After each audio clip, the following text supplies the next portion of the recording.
All right, time for another Patreon upload. So this one is going a little bit back. This one is for Prometheus. It's we just had the new Alien movie come out, Alien Romulus, which a lot of people really love it. I was very much in the middle on that one. It's like a 5 out of 10 to me. It's a 5 because it exists and it looks good. It's well produced. Unfortunately, I don't know what you do with the Alien franchise at this point. It felt like a greatest hits kind of thing. I was not the biggest fan of Alien Romulus. It felt like the best adaptation of the video game Alien Isolation you could ever create. So I wasn't as enthused by it. I mean, if you loved it, great. Wasn't really my thing.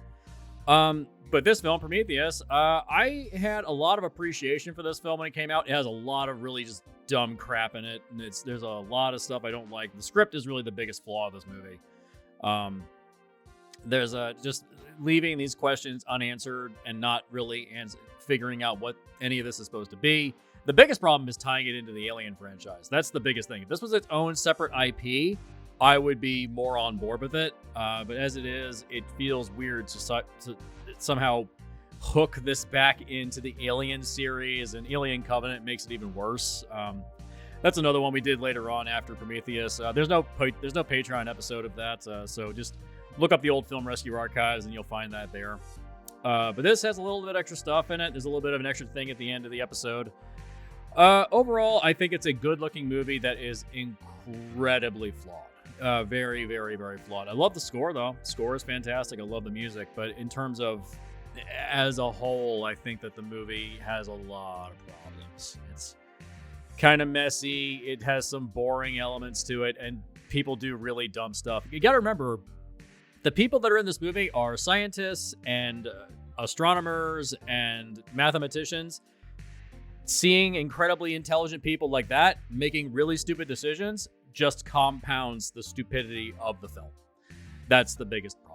When you remember, oh, right, these are like doctorate level people making dumb decisions, that surefire can tell you the script is very bad. So, yeah, I think it's a beautiful looking film that has a major problem with the script. So, but here it is, the Patreon episode version of Prometheus. Enjoy.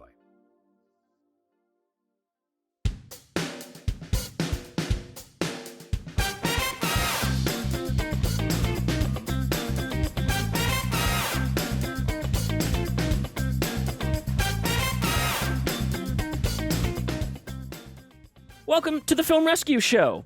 We're lending a helping hand to Hollywood in fixing their feature films. I am joined by our host, Jesse. Hello. And we have newcomer Mike to the show. Hello, Mike. How are you? Good. How are you guys doing? Wonderful. Today we are discussing that age-old question, what if they made Among Us into a movie? We're talking about Prometheus, the Ridley Scott film from 2012. This is a rough one for me because I really like this movie. I know you do. I know. And there's a lot to like about this movie. I like the fact that we're ending the season with a movie that's not awful, like The Rise of Skywalker. Right. I like it that we're ending with one that we actually all can appreciate on some level. Absolutely. There's just some things that we need to discuss. Yeah, it's rough. I think it's only happened maybe one or two other times where we had a movie pitched to us, or we picked one that I really enjoyed. But I think this is worth a little visit, especially since we did Alien Resurrection earlier this year. We'll keep peeking in on the Alien franchise season to season, I'm sure. I think there's about two more we can go through. Yeah, well, yeah, it's assuming we don't touch the AVP stuff. No. How and why they made that first one PG-13. That's the real, like, that's how you fix that movie. That's how you make lots of money. Sure. So as we do, let's start off with positives. Mike, what did you enjoy about Prometheus? I really like the aesthetic of the movie. Like, you go back to, like, Ridley Scott, like, old stuff where it's just dark, gritty, and even though it's in, like, a brand new high-def look, it comes through where you're just like, okay, this is kind of dreary. You kind of get the sense of foreboding when you're actually, like, in the midst of it. Yeah. Right, like, 20 minutes of the movie, they're in the ship, and it's dark, and you can't see anything, so you're like, okay, what's going to pop out of a shadow? Or, you know, you're ready for that, like, scare to come in, or, like, that feel the tense nature of Yeah. it. And like a lot of movies like this too, especially with the cast you tend to see overacting go through and like people kind of ham it up.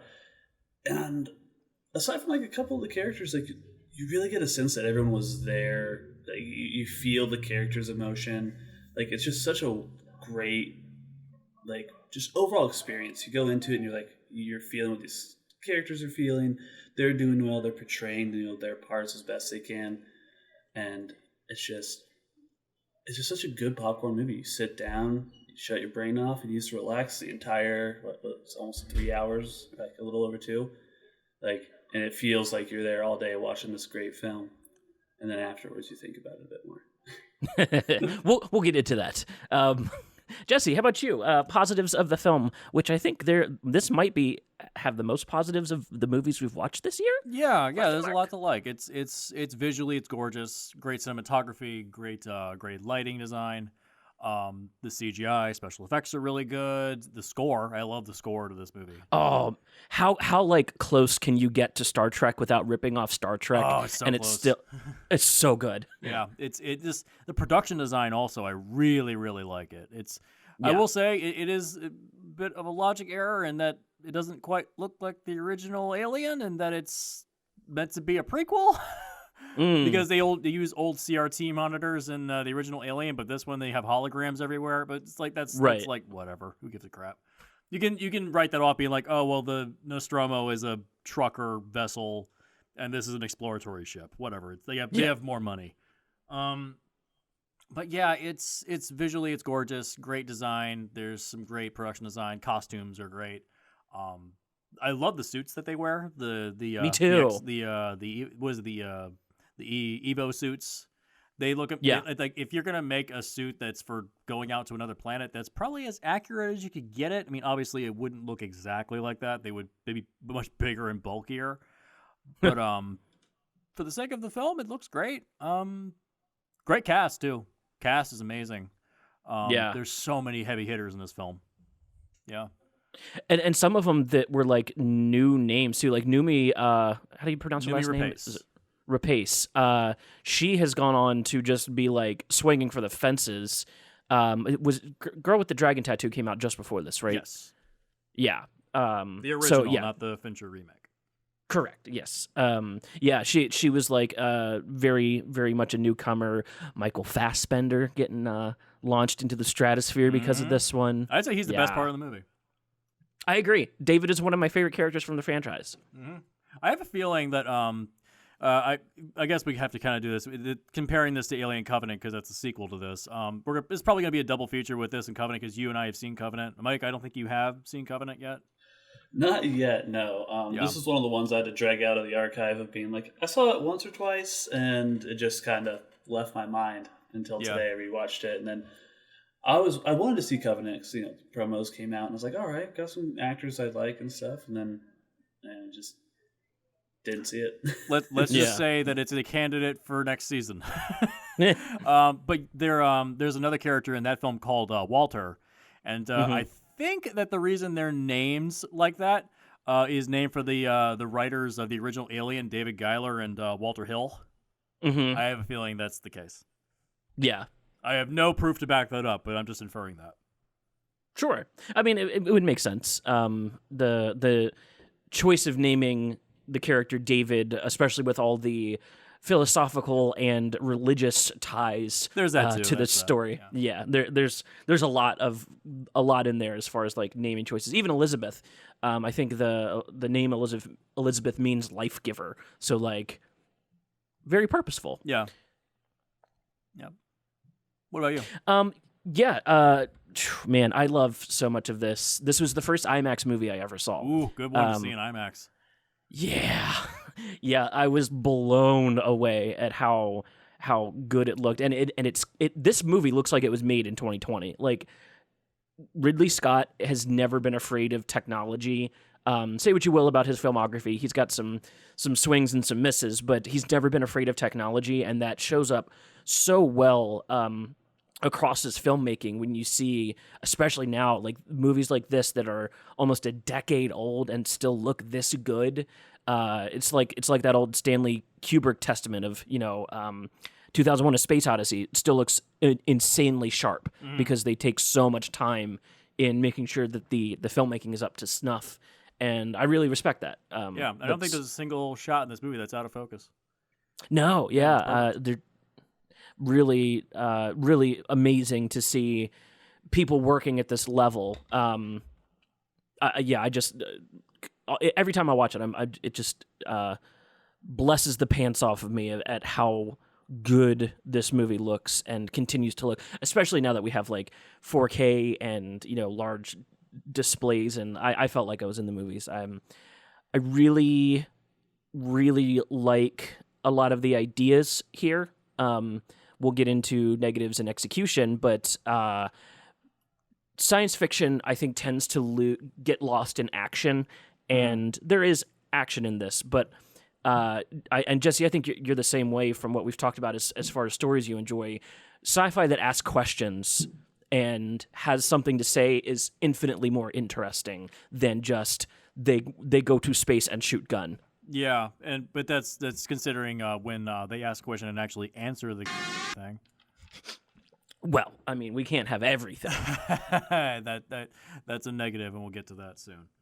Yeah. I on recent watch, because I saw this when it came out. I've seen it a few times since then. Watching it today, I think one of the big standouts for me, I had forgotten how intense the alien abortion scene is. Ooh, okay. Best scene in the movie. Yeah. Like that's that scene. It's not even an abortion, it's a cesarean, but because an abortion still goes through a vaginal canal. Yeah, true. Yeah, so the cesarean, Jesus. When I saw it in the theater, like the audience was just dead silent. They were like, how is this on screen? How did they get this approved by the MPAA? I was peeling out of my seat in the theater when it happened. I was like, "You can't do this. This is too much." Oh man! And then the embryonic sac explodes, and there's just all that mucus and gunk goes everywhere. Oh god, it's gross. Although I will say, Shaw would be dead, because she just rips the umbilical cord out of her. She would bleed to death. Yeah, that's not how that works. That's not how that works, guys. You need to have a surgery to fix that. But whatever, space science, space medicine, whatever, we'll let it go. Yeah, future medicine's really good. Yeah, we'll let it slide. But yeah, that great scene, and it purely connects up to the stuff that's from Alien itself, which is the idea that Alien, the title of the original film, it's alien. It's the fear of the unknown. It's the thing you can't understand. You don't know where it came from. You don't know how it got made. It's just, it exists. It's terror. I think you said this on Alien Resurrection. It's terrifying in its existence, not in its origin. Yeah. Yeah, it's like, why does that come from her? Like, that's just weird. Yeah, and we're guys. Like, I can't even imagine being a woman and watching that scene and being able to connect in that way. Jesus Christ. Oh God. Mike, how about you? Any standout scenes? I mean, that one was definitely a big one just because, you're looking at this alien thing, it's like the little squid monster coming out of her, and you're just like, okay, it's disgusting, and, just the detail in which the cut happens, and then, when it's getting, stapled shut, and you're just like, okay, they're going pretty hard on there. As far as standout scenes go, I have to just give it to the subtlety. It's a really early on scene where David is spiking what's his name's drink. Oh yeah, and it's just like Holloway. Yeah, Holloway, and he's like, you're like, okay, Holloway's been a jerk to David pretty much the entire time because he's an AI, and this is gonna happen, right? It's just not space racism, and so it's like David's taking all this in. David has that weird ulterior motive programmed into him, whether he has his own conscious is unclear with that. And then he has the thing on his finger, and Fassbender does such a great job of making it very pronounced that he still has it on his finger, and then right there at the end when he hands it, just that kind of smooth motion of where he dips his finger right into the drink, hands it off, and you're just like, okay, this is. I was like, all right, so something bad is really bad's gonna happen, and I was like, I like that kind of setup. And so to me, that was just one of those, it played well into both their characters. not visually pleasing, not like over the top or anything like that. But I just like when I love character development. Like I would be the guy that sits through 3 hours of a movie where you're just watching characters do their thing. Zero action happens.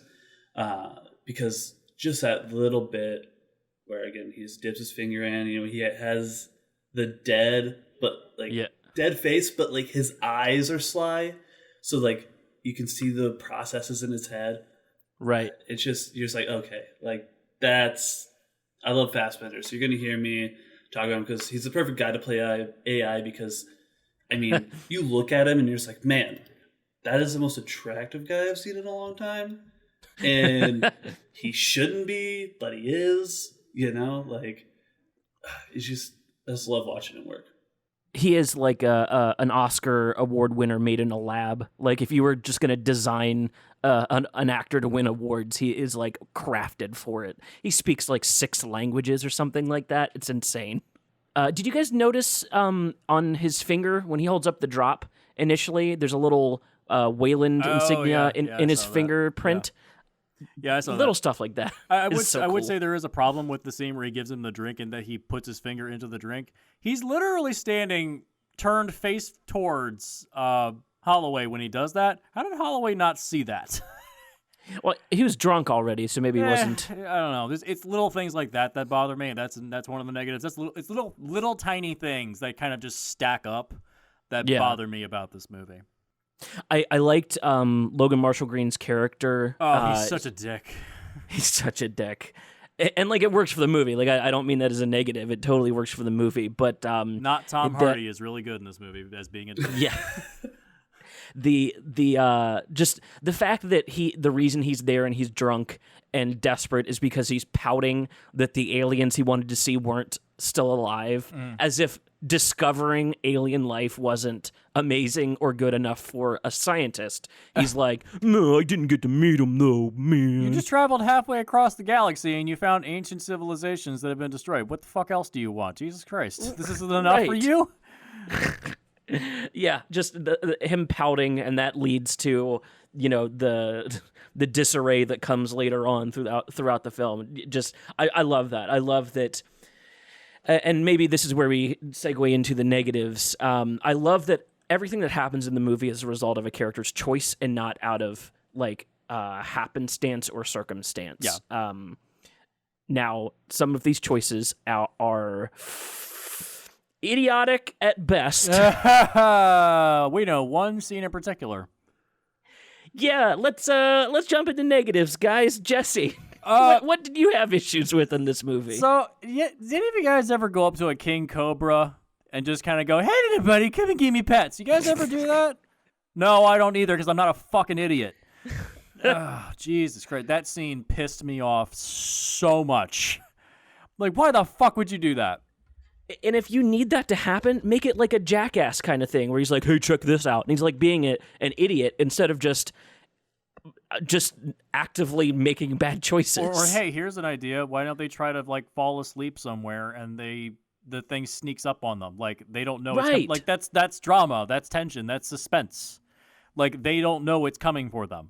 Kind of like, I don't know, Alien. And that is my big negative with this movie. Why the hell is this connected to Alien? Because money. Well, yes. I'm so split on this, guys. This is, and I think that's why I have invested so much into this series. It is amazing to see a filmmaker like Ridley Scott who can he can work miracles when he has to, right? Like refilming half of a movie because it turns out one of his actors is a total douchebag, terrible human being, and doing it in a week. That's just, he can walk on water, but the fact he keeps coming back to this, he just every couple years he has to circle around and beat on this drum is at times super interesting to me, but also like very frustrating because it's not necessary. Yeah. Yeah. The Alien franchise is weird in general, in that They do a new one, it comes out, it does okay, they kind of bury it. They do another one, it comes out, does okay, they kind of bury it. It's an odd franchise. Yeah. Yeah, and this is the first time they try to go off formula from the Alien series in general. They try to do something a little different. It's a prequel. Yeah. It's set, was it like 100 years before the original film, something like that? 175 or something like that. No, it's 20 years before the original Oh, it's 20. Okay. Alien. Okay. Yeah, 20 years. 200 years before Aliens, because she sleeps for a long time. 76 years? Is something like that? Something? I think. I don't. Something like that. I'm not. Yeah, I'm not. 57 years. Yeah, 57. there you go. Yeah, but yeah, like the need to link this back to Alien hurts the movie, in my opinion, because it's incredibly distracting. Like, it also causes logic errors and problems, especially when you get into the next film, Covenant, where it turns out that David created the alien, I guess. But then why is there a mural of the alien in that weird chamber room with the vases? Like, did the alien exist before then? So that means that it's not really an alien. So that. And so I did a lot of research for this episode. A, because I'm pitching, and B, we were supposed to have a guest on that has done a lot of research on this movie and also enjoys it. And basically, there are things, and we say this every season. It feels like every show almost, that it's okay to leave some things for inference. Yeah. It is okay to not answer every question. Yeah. However, you can't not tell your story and then be mad when I don't know what the story is. Yeah, like, so the engineers created life on Earth or seeded various planets, and then they planned to head back to Earth to wipe it out with the alien goo for some reason. Yeah. And it's never even explained in Covenant because David wiped them out. Right. Please answer my questions. Yeah. You guys seen that Red Letter Media video where they say, all of your questions will be answered in the 37-disc compilation of Prometheus. It's so accurate. It's like we said this on Rise of Skywalker, which is, what is it called? Transmedia. Where you have to go and read the book and the comic and play the game and then go watch the movie. Like, no, the film should stand on its own. You should have the answers buried in here somewhere, and you didn't answer them.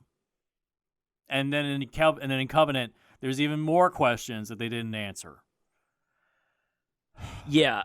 And I think the most frustrating part is that these are answerable questions, because if you dive down the rabbit hole, you can find the answers. I mean, are you guys familiar with the space Jesus of all of this? Oh, yeah. The idea is that Jesus was apparently an engineer. Yeah, and when he was sent to Earth during the Roman rule to kind of like suss out if humans are worth keeping, he gets crucified, and that's the proof that the engineers need, that now we need to just reset this planet. That no, this is not canon, but this is stuff that was Lindelof and Scott were discussing as backstory as they were writing the story. So that's dumb. Like, at this point, I'm almost glad that the question's not answered, because that would have been very frustrating. And that's another problem, which is that the alien term is something it's unknown. You don't know where it came from. All you know is that it's after you. Like, when you start answering these questions, it diminishes it. Like, the alien creature isn't scary anymore. Yeah. Because they had to provide this backstory, and it kind of cheapens it. Like, I can't watch the original film now and feel the same thing. Because I think, oh yeah, David made that thing in a cave somewhere. It's like, well, and especially because the stuff that they're hinting at as far as being the like philosophical hinging of the series is really interesting. Like, Prometheus was the god that brought humans fire, and it's part of this long cycle of, being overtaken by your creation, and the dichotomy of wanting to make something better, but then also finding out that it makes you replaceable. Very interesting stuff. There's no need for aliens to be part of that story in the question of this movie. They are very much an afterthought. Yeah, and then the little of course the first alien occurs, the proto-alien at the very end of this movie. You know what happened to that guy? Never answer it in the next film. You know what happened to him? I assume he died. There's nothing to eat, right? No, he turned into a mountain. What? So I'm going to drop something in the Discord. Oh, no. He turned into a mountain? There he is. Apparently, he ingested a bunch of the black goo, and it made him really, really big, and apparently he turned into a mountain. What? Why? This whole franchise, these prequels, are a pure example of continuing to fix it until it's broke. Yeah, that's... There's a comic book series called Prometheus, Fire and Stone. And a rescue ship is sent to investigate the remains of the Prometheus. They find the wreckage of the Prometheus. They find the alien ship. They find the dead body of Wayland. They find kind of, sort of, the Deacon, is what they refer to him as, the alien creature, the proto-alien. And apparently he ingested a bunch of the black goo and became the size of a mountain. And also that storyline crossed over with the Alien comics, the Predator comics, and the AVP comics. And it meant to sort of tie up all the loose ends of Prometheus, because the next movie didn't do anything with what was in Prometheus. Don't do that, please. Stop it. Don't put the answers in a fucking comic. Although, like, base idea of a story being centered around trying to figure out what happened with the Prometheus might be a more interesting story than the story of Prometheus. Yeah, they just do that. Like, that's more interesting. Have you guys read the original script for this film, Alien Engineers? I have not. So it's much more like, kind of like Alien Covenant, and in a lot of ways, a lot like the original script for the original Alien. In that they did go back to, it was set on LV-426. It was originally meant to take place there. It wasn't LV-223. It was meant to take place on LV-426, and it was meant to sort of set up all the pieces that would be there for what was going to happen in the original Alien. Mm-hmm. The distress call that they find, that the Nostromo finds, that distress call is set up by Shaw's character. I think her name is different in the original script. David and Shaw are there, left behind on that planet forever, waiting for a rescue ship, and they've launched a distress beacon, waiting for someone to show up, and nobody shows up, and by the time they arrive, they're long dead. Wow. Way more depressing ending, and there was actual aliens in it. The engineers were a part of it. It wasn't so much philosophical; it was more just like a straight alien film. Yeah, you know, I think the end of this movie might be the most frustrating thing for me, because it ends with Shaw going to the engineers' planet, and just without even mentioning Alien Covenant. Let's say she does that. The engineer in this movie, on sight of seeing a human, started killing people. Yeah, straight up. What makes her think that she can do fuck all I at know. the engineer planet? And not just that, she has no food, she has no water. Like, how the fuck are you gonna make it that far? Yeah, I do. Yeah. I will say one of my favorite bits of dialogue in the movie was when Guy Pearce gets smacked in the head and he's just laying there on the ground. And he says, "There's nothing," and David goes, "I know. Have a good journey. Have a good journey, Mr. Wayland." It's like, oh yeah, that nihilism. Oh yeah, that's great. Mike, what about the movie doesn't work for you? Just the fact that they do so many different things overall with the alien. It's like, you know, David puts the thing in his drink. Guy starts to like have the very stereotypical like horror film, like, oh, I'm looking in the mirror, oh, there's something strange, and you're just like, okay, so what happens now? And then all that happens to him is like he gets some bad like viscous veins, and then like impregnates his wife with an alien, and then you have the overly friendly guy, which like he goes up to the snake thing, the alien thing, right, and like he did the same thing to the overly aggressive Irishman. And it's like, right at the beginning of the movie, he's like, "Hey, friend." And it's like, "I'm here to make money. I'm not your friend." And it's like, okay, so this guy's like the real nice guy. Something bad's going to happen to him. And he sees a little like weird alien. He's like, "Hey, little alien guy." And then breaks his arm, goes in his suit, and then like he has to like deep throat this thing and like more alien stuff. You're just like there's 3 different transmission types for this alien. Like, can you pick one and like develop it to where like it makes sense? Yeah, and and then going into like Covenant, it's like they had things where it's like David was experimenting on all the different black goo with different creatures, and this crossbreeds with this, and that goes to that, and he makes alien eggs just so he can meet up with that, and all this to get us back to an alien in the original film. Yeah, and that brings up the biggest problem of this entire prequel series, which is who cares? Who the fuck cares? Like, none of this is needed. This should have been a new franchise. You could actually excise 99% of the alien stuff from this movie, and the movie works better. Oh yeah, I mean, there's the only thing you can't excise is the circular ships, because that's just inherent to the structure of the film. But you could just say like, oh, it's a different alien species. Like, set it in the universe of Alien, but make it like. If the original Alien happened on one side of the galaxy, this is the opposite end of the galaxy. Right. Do that. Like, set it in the same world. Don't have them cross over. Well, and if we're discussing multiple alien species, what was the reaction of other spacefaring aliens to the creation of the xenomorph? Like, it feels akin to the engineers feel like space North Korea, and nobody should want them to have WMDs, but they're toiling over there trying to make xenomorphs, and that's frightening. Explore that. Yeah, like the engineers are the more interesting thing. Like the alien itself, when you get down to it, isn't that interesting. The alien is a sex gun. Yeah, that's all it is. I mean, we talked about it in Alien Resurrection when Leland Orser, punches that guy in the head through with the chest burster. It's like, yes, straight up skull fucking. Like, it's a thing that's interesting because of the method at which it's created. Yeah, but the origin of it is not interesting.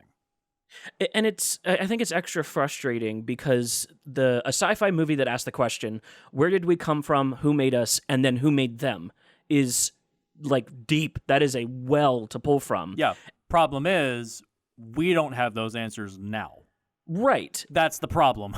So you're going to tell me that this fictional movie tells me the answers? It's like going to the Bible for all your answers of life. It doesn't work. Beyond that, the question of the movie isn't how did we get xenomorphs, which is how you should tell the story of how we got xenomorphs, right? Like, xenomorphs shouldn't be a side story in their own universe. Yeah. Like, if you're going to say that, like, either make it an Alien prequel or don't. Yeah. Like, commit in one way or another. And this movie is trying to satisfy everybody, and it's frustrating to sit down and think about it afterwards, because you're kind of like, it's pretty good, but it's just those things that those hanging chads stack up after a while. We've seen them literally change democracy. Have you seen any of the deleted scenes for this film? Yeah, I've seen a few of them. Yeah, like the engineer at the end of this movie actually talked to the main characters. Why did they cut that? Like, why would you cut that? The one thing that maybe gave you a little bit of depth to why they were doing that. Well, especially because his choice to start killing people, let's assume they were going to go to Earth because humans are fucked up. Sure, I can believe that. I've seen the world. In his line of questioning, the engineer could have been like, "Oh, you guys made it off your planet, so I assume like there's no war, and you've kind of fixed all your problems." And then have them be like, "Oh no, we still have like tons of war and racism and stuff like that." And then the engineer be like, "Fuck you guys, you didn't do anything," and just start killing people. Yeah, but like it would give him motivation. Yeah, otherwise, at the end of this movie, he's just another monster. He's Jason. He's literally just Jason. Yeah, he's Jason Voorhees coming for them. It's like, that's all it is. Like, he's just there because the movie needs to have a climax, therefore we need to get to the end of the movie. Right. Yeah. It would have been a really bring you to God moment, too, with, like, the old man. I'm terrible with names, I'm sorry. Wayland. Wayland, yeah. With Wayland, like, he could have shown up and that would have been questions like, so, I assume you live in like a paradise where science is your main thing, and then Wayland's just like, well, money's the number one thing to me, and I want to live forever, like him being his selfish thing, right? Yeah. And it's just like, so do you still have war? Like, do you have green energy? Like, if you're gonna try to make a point, make him like ask these questions, and then he'll be like, yeah, no, and then it's like, well, you had all these gifts and you squandered them, and then kill Wayland, right? Right. And then then Wayland can still do the whole, hey, there's nothing. Dave would be like, yeah, I know. I'm perfect. I understand all the flaws of man. I just can't teach you guys because you're not going to listen to me. You know what I mean? But he's inherently bad too. That's probably the biggest downside of Alien Covenant. I don't want to spoil too much of it since it's not the topic of focus. However, they basically retroactively change David's entire thing. Oh, yeah. Alien Covenant is a direct 180 to this movie because people were disappointed that it didn't answer any questions. Yeah. So in this movie, David is just, he is a perfect specimen, the height of, human creativity and invention.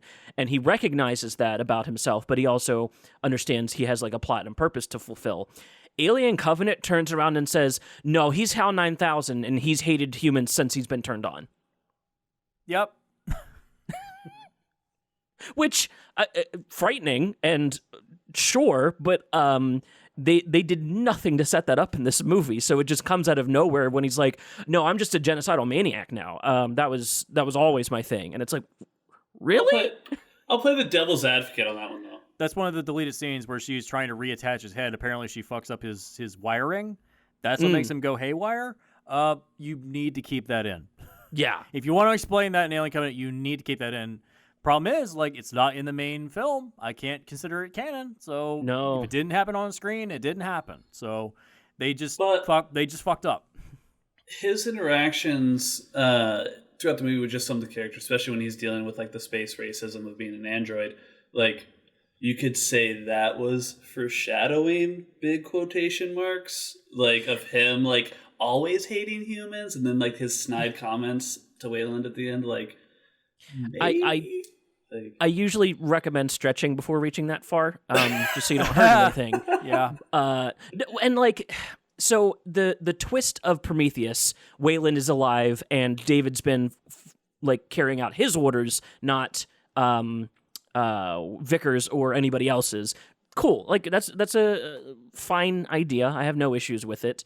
But the 180 that happens in the next movie, literally the opening scene of Alien Covenant is David being turned on for the first time. And the conclusion of that scene is David going, well, basically, you're mortal and I'm immortal because I'm a robot, so fuck you. Yeah, so I'm therefore superior, and, so what if you created me? I'm better than you. Right, and it makes sense for his need to create, but his need to create is only there to keep putting xenomorphs back into the story.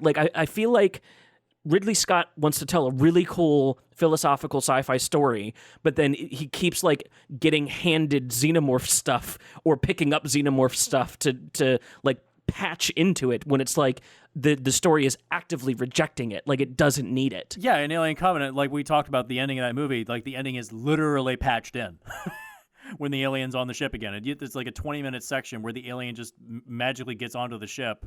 It's if you cut that scene out of the film, the movie actually it's not injured in any way. Oh, yeah. It's literally just tossed in there because, hey, get the alien back on the ship. And I said this off air, and I think it's worth noting. It is insane how much better Ridley Scott is at his own material than everyone else is. That last 20 minutes flexes so hard on Alien 3 and Alien Resurrection. Oh yeah, oh yeah. It is taking an active dump on them, but it's at the sake of the movie, which is, I mean, dude, just make a short film. Ridley Scott, you have all the money in the world, and everyone will do whatever you say. Just make it a short film. Yeah, yeah. It feels like the marketing for this movie was more extensive because there's tons of short films that fill in backstory for Wayland, and it's this is all great. Why is it not in the end product of the film? Right. This should be in the film. If you're gonna say that this is a part of the movie, put it in the movie. Don't make me buy a Blu-ray.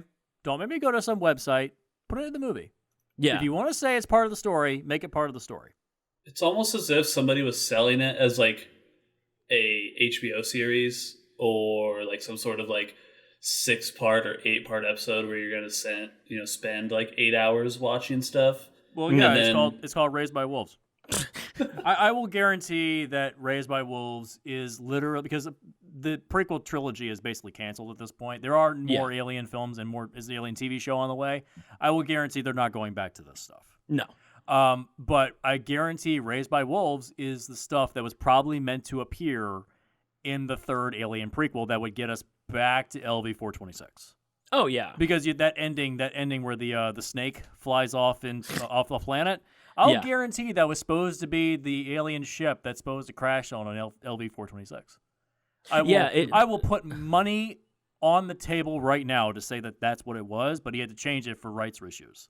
Well, and the whole Raised by Wolves thing, in case you haven't watched it, Mike, it's basically the story of Romulus and Remus and the creation story from the Bible, like, put together. Yeah, like he's really going in on the religion shit now. And it's way more in line with the non-alien parts of Prometheus than it is with any of the alien parts of anything else. Yeah. The original title of Alien Covenant was Alien Paradise Lost. Yeah. Yeah, the John Milton story. So it's like he really is hammering the religion stuff because he's in his 80s now. Both of his brothers have since passed away. So he's questioning mortality. He's questioning death. And so it's like, that's nice that you want to bring up these issues and try to ask these questions. The problem is you don't need an alien for that. At all. Yeah, that's the big problem. Having bending over backwards to get this back to Alien basically is destructive to the movie. You could make this a new franchise and it would be better. So I'm all here. An alien creature that's seeded planets and is, those individuals that were seeded go back to question their creator. Like, that's a great story. Or a robot that's creating weird mutant hybrids. Like, that's a great story. Now, pull the alien shit out of it, and you can actually make it work. and also do something new. Like the alien baby is kind of the coolest thing in the whole movie. A, because it's a real effect, and God damn it, I am a sucker for actual effects. Yeah. Oh yeah. The cesarean scene is great. It's the first facehugger technically. Yeah. And it's so new and unique. Like, what it's like referencing, and I'm okay with like getting whiffs in the air of Alien, but it's so new and unique that by the time we wrap around and get the Deacon at the end, I'm like, oh man, I kind of like the tentacle alien more. Yeah, it would be better just to stick with that, and like I said, if you actually cut that ending scene of the Deacon bursting out of the engineer's chest, doesn't impact the film at all. Oh no, it doesn't hurt it. It does. It's completely segregated from the film. Like, that's the thing. Like, the alien shit literally just feels like tacked on. Like, you could take it out and it wouldn't hurt the movie. Yeah. You could likely recut the end of this movie that when the ship falls on Shaw, cut to black, and then just do big wide open shots of kind of the aftermath and let it kind of assume that she's dead. And then you still get her outro message that she recorded previously. And now it's like a very bleak thing to do, but it wouldn't hurt the movie at all and would fix at least 2 issues in one cut. Yeah. I'd love to see a really good fan edit of this. Yeah. But I guarantee a fan edit of Alien Covenant would be like 45 minutes because like 90% of the movie is bullshit. Yeah, if it weren't for the fact that the ship is so tied into the plot, that I'm really of everything that hurts it the most for a fan edit. Yeah, like that's the thing. The alien circular ship. That's the only thing that's just like, ugh. But I will say, one thing I did like was that you get to see the Baron Vladimir Harkonnen's castle in this film. That was kind of cool. Mm-hmm. For those that don't know, the design of the temple that they find the alien vases, that chamber, the design of that is based upon early concept art for Jodorowsky's Dune from the 1970s. It's literally the same design. It's so cool looking too. Oh, it's so cool looking. That's not in the book at all of Dune, but seeing that stuff show up in this movie is nice to see. Yeah. There's the crossover we don't need. Aliens and Dune. Well, at one point, Ridley Scott was attached to direct Dune back in the 80s. Yeah. He was originally assigned as the director, and then his brother passed away, and he dropped out and got the offer to do Blade Runner and took that because it could be a much more personal film for him. Yeah. Ooh, man, I kind of want to live in that world, though. like a Ridley Scott Dune. Like the original Dune is fun to watch, so you kind of laugh at the silly CGI and stuff like that. We often talk about the mirror universe where like Will Smith was Neo and things like that. Yeah. It would be fun to go on a tour of that universe for sure. Ridley Scott's Dune. Ridley Scott's Oh Dune. man, They could have actually been- gotten to the sequels then. Yeah. oh easy. That would be some. Oh man, I'm gonna like lose sleep thinking about this tonight. Ridley Scott's Dune. How would they have done the God Emperor? That'd be weird. Ooh. But that kind of shit, dude. What if like David created some kind of abnormality like the God Emperor as a monster? A human worm hybrid. Yeah. Oh, God. Yeah. Yeah, man. And I love Alien. I feel like I haven't made that statement clear enough. I love Alien. We all like the original Alien. Aliens is a very good follow-up. It's the canny Yeah. sequel. I've even read the comic book adaptation of the original script for Alien. Not much is different in the original script. The only thing that's really a big difference is that character names are very different, and the big change is there is no Ash. Yeah. Ash was added because they needed to have a character that kept the story flowing, because when the main character that, it's Kane that gets implanted with the embryo, his name's not Kane in the original story, when Ripley is asked to bring him in, she denies it, but then Ash lets them in. The original story, the captain just says, "I order you to open the door," and then she just kind of questions it for a second, and then she just does it. Yeah. That's like, okay, so you're dumb. Yeah.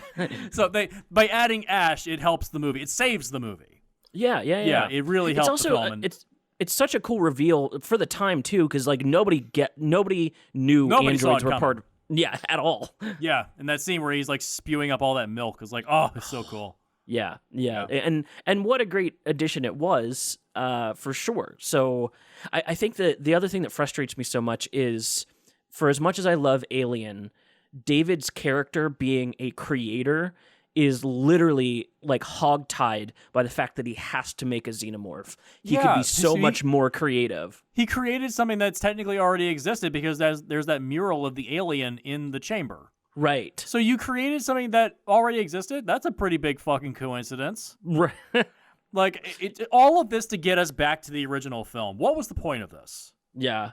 They should have had David's creation be an accident. It should have been like somehow the xenomorph could have implanted in him, and maybe that's what made its acidic blood. Like, done something like that to where like maybe you kind of make the xenomorph semi-machine. Like, do something where it's not just like, oh hey, he just becomes as bad as his creator kind of shtick. Yeah. That was in the like- original script of Alien 3, which was that the way in which the aliens survived was that Bishop got implanted with an embryo. Yeah. Yeah, Bishop originally carried it, not Ripley. Oh.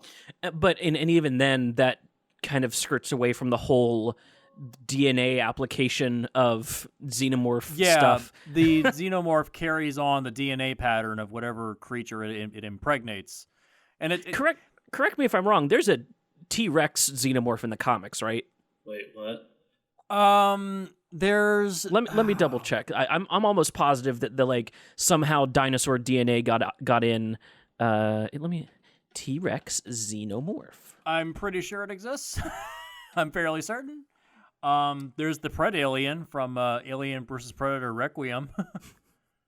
Here we go. Oh, yeah. Xenomorph T-Rex explained. Holy shit. Oh, Jesus Christ. It just looks like the Queen. It is cool though. Well, yeah. It looks like something out of like that video game Ark. Oh yeah. Oh, If Ark and Spore had a baby together.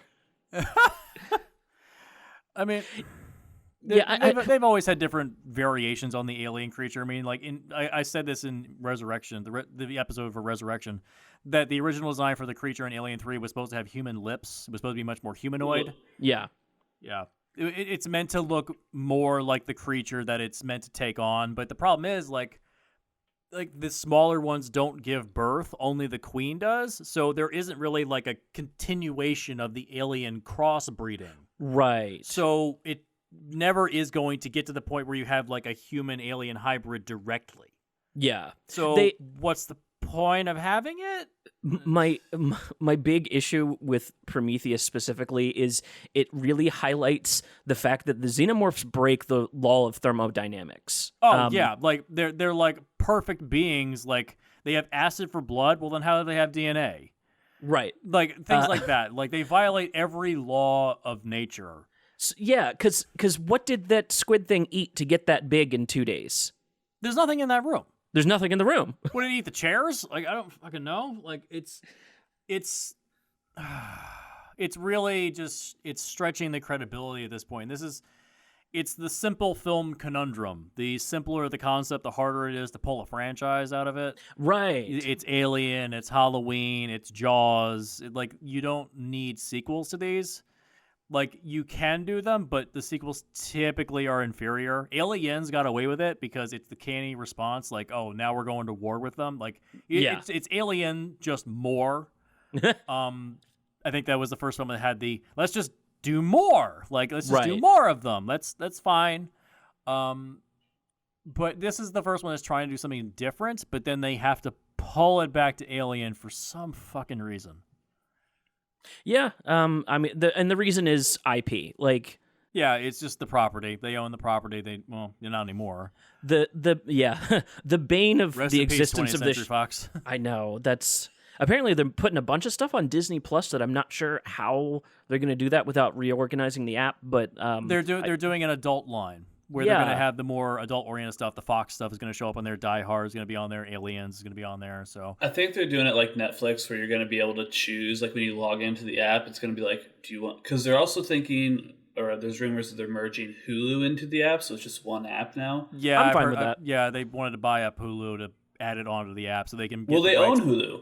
Fox owned Hulu, and it was part of the merger.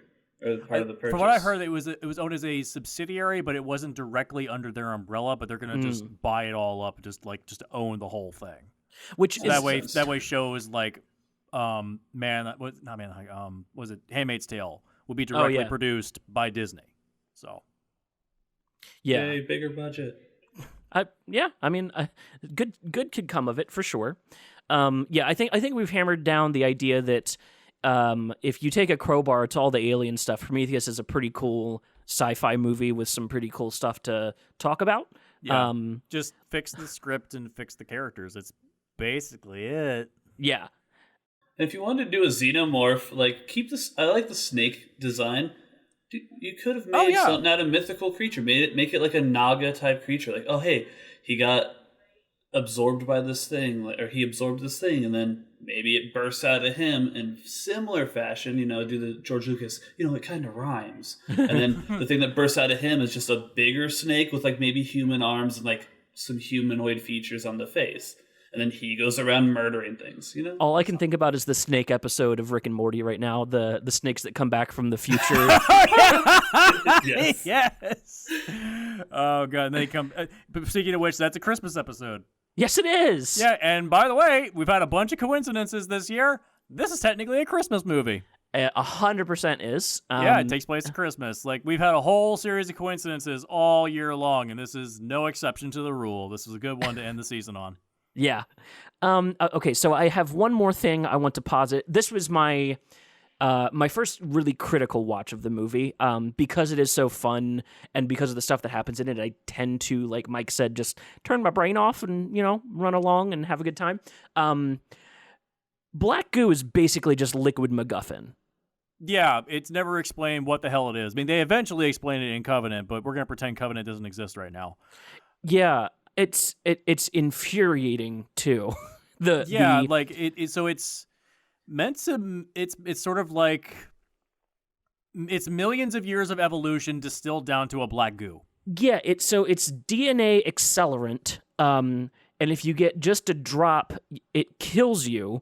But if you face plant in a puddle of it, you stay alive for a very long time and get superpowers. However, if you have sex with it, it makes aliens because of the womb, I guess. However, if it gets released in the air, according to Covenant, it becomes a death mist. But when they put it in the air in Prometheus, it's fine. Yeah. I'm looking like I will bend over backwards for this movie, but I'm just shockingly confused by what is happening here. My brain's having a 404 error right now. Like, Yeah. response not It found. just got the blue screen of death. That's the problem. It's like wrapping the whole story around this goo. It is infuriating. And the goo is only there because it's so fluid that you can eventually get xenomorphs out of it. And it's like, do something else, man. I mean, literally anything else. And like they try to say like David's trying to make the perfect organism. I'm like, that's the perfect organism? The thing is fucking ugly. It can't talk, can't build anything, and it can't communicate. Instinct. Oh, okay. Very interesting thing that I hit on in doing my research. So the idea that is not presented well in the movie at all, I just for explanation's sake, the reason that the alien is what it is because of the lack of humanity with David. So the idea is because he's amoral, it produces a perfect killing machine, whereas the engineers are super religious and they were trying to do other things with it, such as create life. So the idea is, again, this like creator-creation dichotomy. The Titans created the gods of Olympus, and the gods of Olympus made the humans, and then humans made the androids, and it just kind of stacks that way. So the thought was, it's perfect to David because he's trying to use the original idea, which is creation, but then infuse in it the same thing the engineers did with death, because they used the black goo to excise planets as well as to reseed them. So he was trying to distill that into something, and that's why. So it's the perfect organism to David and David alone, which is the fattest asterisk that you could probably ever affix on your series. Who the fuck cares? Right. That's the problem. Like all this shit, it's just a giant who cares. Yeah. And again, like I always get involved and invested when I hear all these really cool ideas, but then when you see this execution and there's no explanation, you get so lost in the weeds with like, just like you were asking, Jesse, why is this the most perfect creation? Ostensibly, it's just a gun that fucks. Like that's what it is. Yeah. It's a perfect killing machine. If you want to say that I understand. Yeah. But it's like it can't reproduce without another host. Like it can't even produce its own species. Right. It's not a perfect organism. It needs another host. It can't produce with its own interspecies sexually. Yeah. It's like this isn't perfect. This is very flawed. Genderless and asexual, and they have having a whole ass other organism within your reproductive system. Like the facehugger is in no way a xenomorph at all. Like it is a totally separate entity, and it is implanting the embryo of the thing that will evolve. I'm still confused by that. Like that is. Can you name any other species that has a whole ass other organism in its reproductive cycle?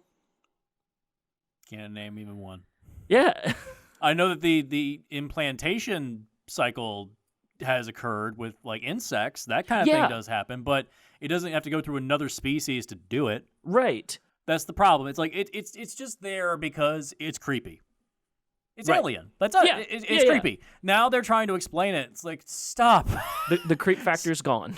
Yeah, stop trying to fix it. It's already fixed. Like it was already fine. You know, if it ain't broke, don't fix it. Like the 1979 Alien.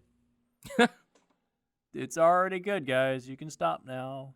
That's one movie I just hope the remake machine never hits, because I highly doubt that anybody will make it, because the IP is going to continue going because of the TV show. There's new films on the way. It's like we might get it in our 50s, like when we're all like turning gray and like starting to get up there, like kids forgot that aliens existed, and then like they're gonna be like, oh, did you see this new movie? It's about these people who find these things. You're just like, listen, kiddo, that movie came out before I was born. Like, what?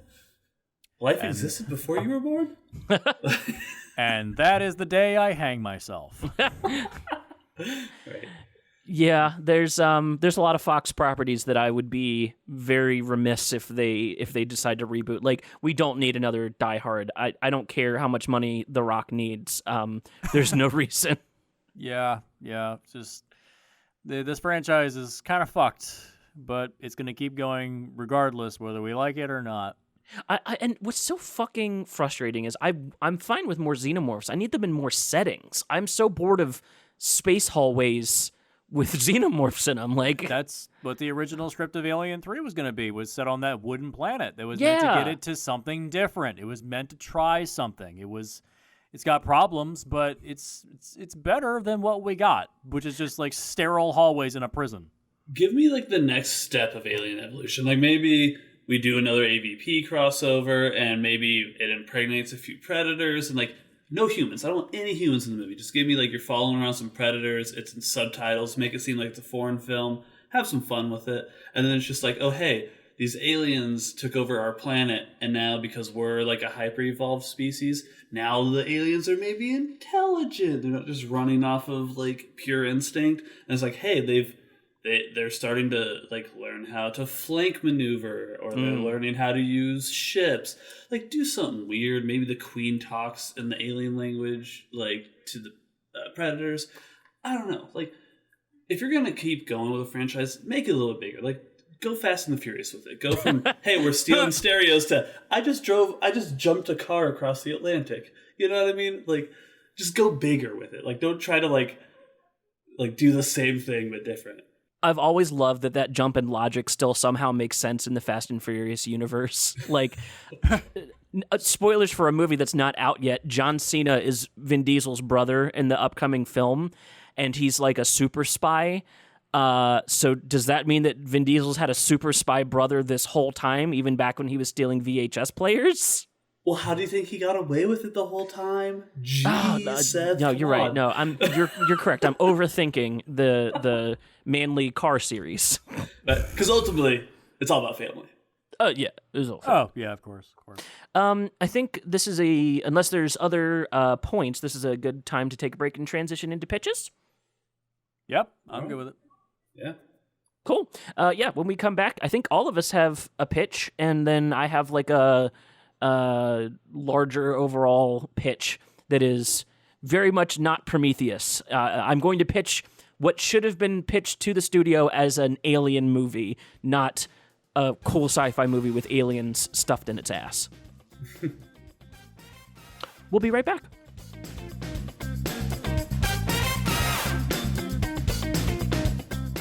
Hello, everybody. This is Jesse of Film Rescue. Here we are at the end of our season.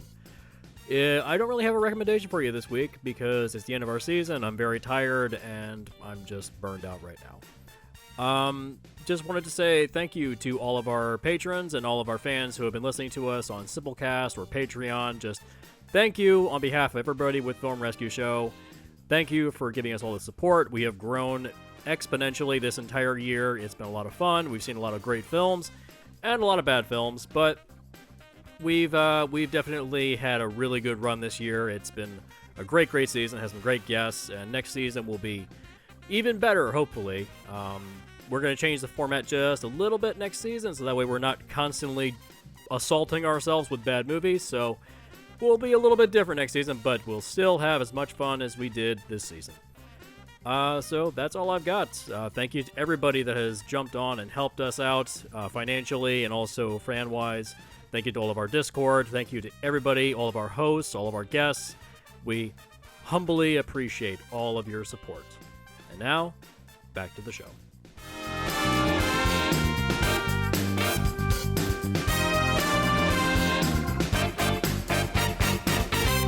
Welcome back to the show. We're talking about Prometheus, and boy, do we have some pitches. This is our season finale, in case you somehow skipped over that part of the beginning of the episode. We're wrapping up Film Rescue. We're doing it with a pretty good movie, and I'm excited for this. Let's start with newcomer Mike. What's your pitch?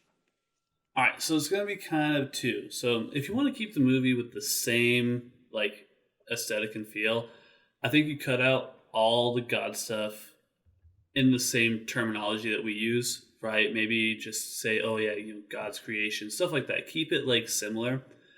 But if you're going to do a prequel, let's really hit prequel hard. Like, there should have been the goo. You want to keep the aliens? Good. But they should have done a thing like they come across an alien like laboratory. David's able to figure out what's going on. Figure out it's a genetics lab, right? And they were going to go, maybe it was Rogue from the creators. Who knows, right? And the creators maybe show up a little bit later. But I'd like to see something where it's, hey, here's some really good. Hey, this is something that this magic thing, this magical science can make life better, faster, stronger, more intelligent, more elastic, whatever it may be to make it like a huge evolutionary jump, right? And then also have, if you're going to keep in the alien stuff, be like, oh, hey, well, here's another thing where it's like it can do the same thing, but it's more weaponized and it's meant to like make, kill things that kill, right? Because you have that death at the beginning of the movie, and this is why, like, kind of jumping back to that, you have that death at the beginning of the movie, which is them seeding a planet, I guess. Yeah. When the creator drinks the thing, falls into the water. And go through the whole movie, right?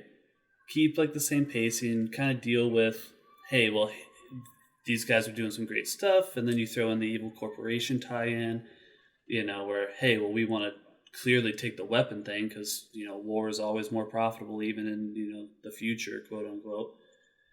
And just kind of stick with the Prometheus feel where it's like, hey, we're giving the power to something. And do the end of the movie where like she's flying away in her ship, right?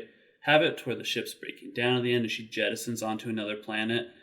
And then you see like as her ship's going down to the planet, it looks like Earth, right?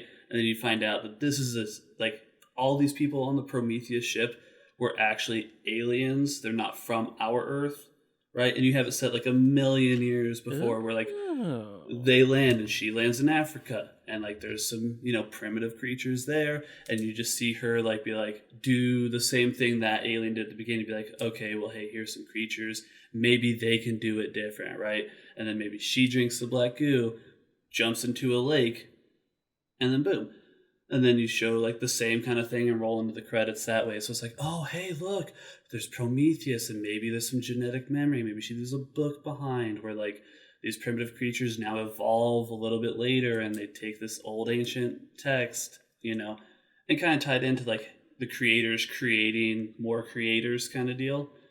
And at least tied into where like maybe this ancient book lasted, and that's why the new corporation knows there's some crazy powerful goo to make life out there, like something to where it doesn't have to take so many like direct leaps, like, oh, this is 20 years before, so we only have 20 years to tie up what happens with this and then go into Covenant and try to continue to answer questions.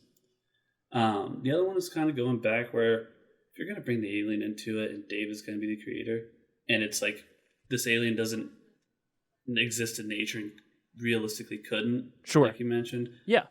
Like, I still like the idea if you're going to cut all that, like, at least make the thing burst out of David, where it's just like, oh, hey, this thing's the perfect creature now because it's organic and inorganic. Like, so that way you can at least, BS some of it. So like that was my quick pitch I just kind of threw together of, hey, let's make the Prometheus like the ultra prequel to human life in general as we knew it. You really undersold the prequel nature of that pitch. No, I like that idea. I'm. It's kind of like Battlestar Galactica. Yeah. I was gonna say it's got that kind of feeling to it. I love the imagery of the first chestburster coming out of David, though. That is like that feels very in line with Alien to me. Mm-hmm. I agree. Jesse, what do you have? So I was gonna go in the exact opposite direction, not make it a prequel, because the problem with doing a prequel is that if you're gonna say it's linked up to the Alien franchise at all, either excise it entirely from Alien or go all in with the Alien stuff, but set it so far in the future that you get to start a new franchise. Yeah. So there is a comic book series that I really love called Prophet, written by Brandon Graham, and I'm going to mention a cursed name upon this show. It's based on an old Rob Liefeld book from the 1990s. But the sequel series picks up 10,000 years after the end of Rob Liefeld's storyline, and it's basically about how the Earth Empire spread itself a little too thin and essentially got wiped out in a massive interstellar war with other alien creatures. So the Earth Empire created clones of a guy named John Prophet in order to put them into hibernation underground, and then 10,000 years later, they would come up back out of the ground, and then they could then rebuild the Earth Empire after the other alien species had essentially probably died out. And so my pitch was just take Prophet and remove John Prophet and put in an engineer. Yeah. Set it on Earth or any planet. You can keep the opening of this movie where the engineer seeds a planet and creates a new civilization or something like that, or a new DNA strand throughout some alien world. You could do that. But then from there, have a giant drill or something come up out of the ground, and an engineer steps out, and he sees like a completely changed world. You could keep the alien xenomorph in there as well, and you could even imply that they have some kind of intelligence now, that they have built some kind of their own civilization. Interesting. It's 10,000 years in the future. You have a lot of leeway. You could have them. I mean, honestly, I don't even think you need humans in the movie. Just subtitle the thing. Sure. Yeah, like go all in. Make it like an avant-garde science fiction piece where there's no human connection at all.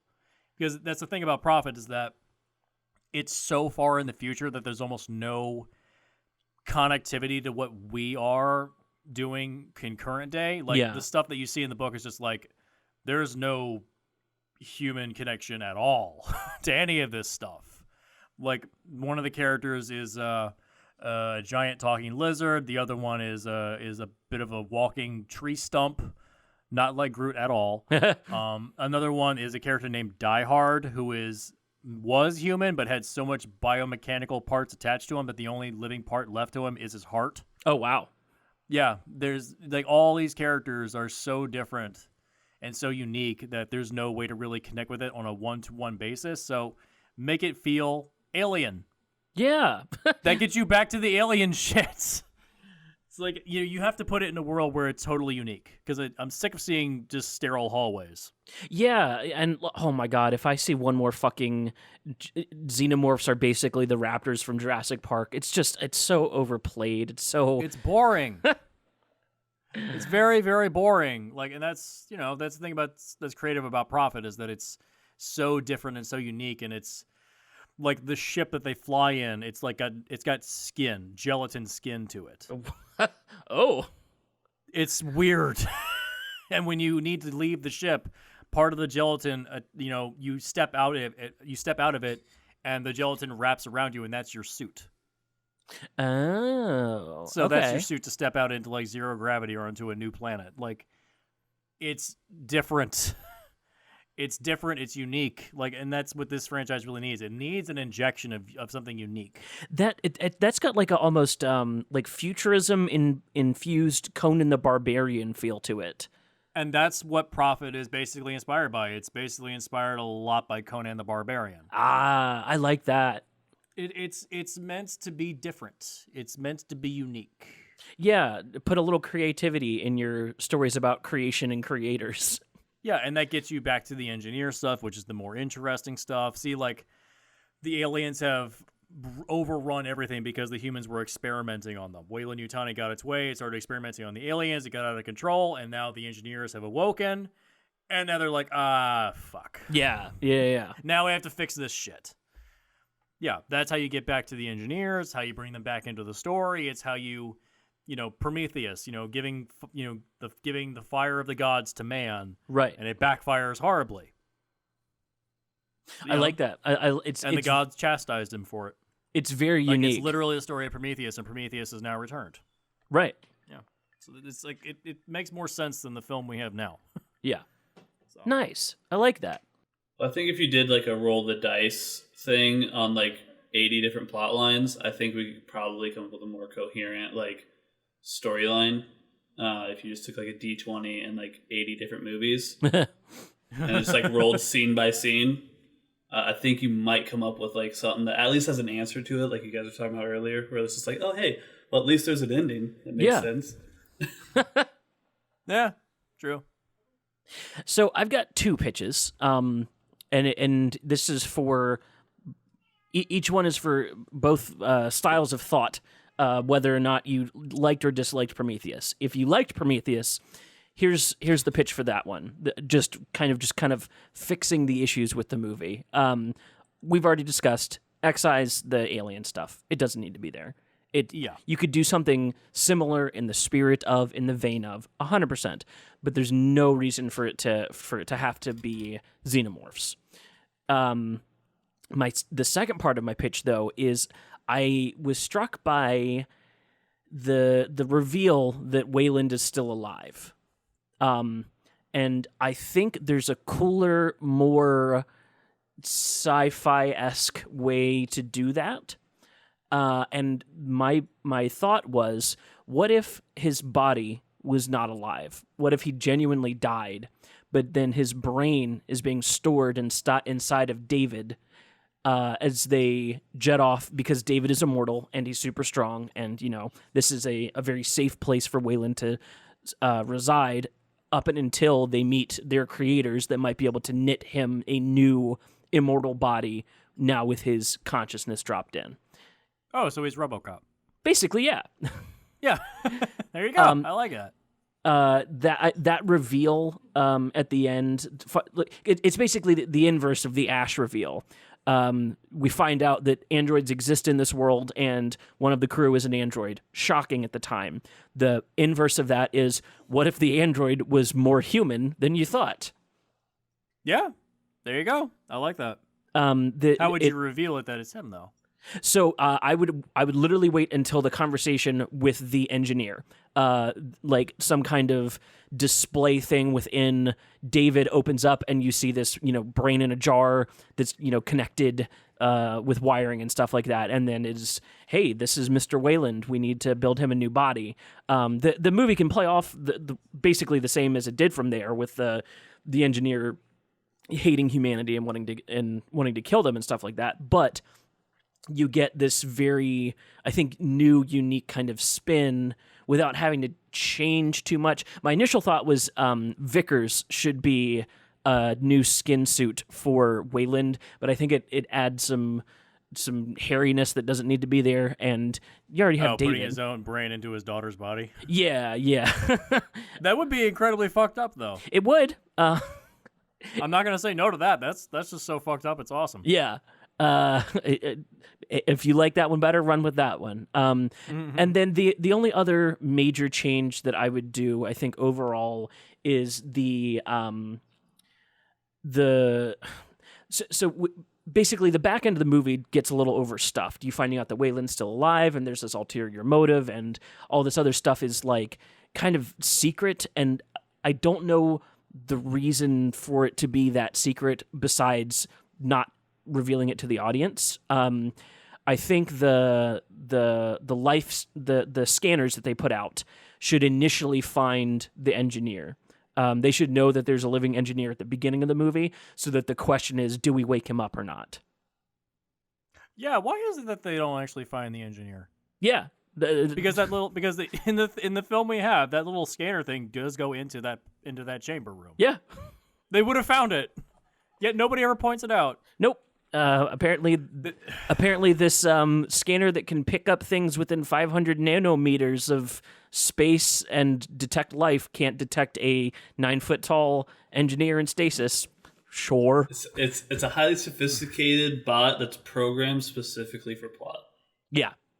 Yeah, it's like I said, this is the little things in the movie that just drag it down, which is like, how did this not happen? How did you not explain this? Like little tiny things that they just stack up and stack up. You can get away with a couple of those things every now and again, but it's when they begin to pile on that it's like, that's a sign of a fucked up script. Yeah, and it's like when they decide to take their helmets off. It's literally a 5-second fix. Right. You can have them go in there and then see the engineer and be like, let's wake him up. No, we should not do that. Let's go back to the ship and let's debate this. Right. You can literally do that, and it's like a 5-second scene. And it also allows the questions that the audience have to be voiced by the characters, so we can all be on the same page. The scene where they take their helmets off is often pointed out as being just like the dumbest fucking thing you could possibly do. Alien.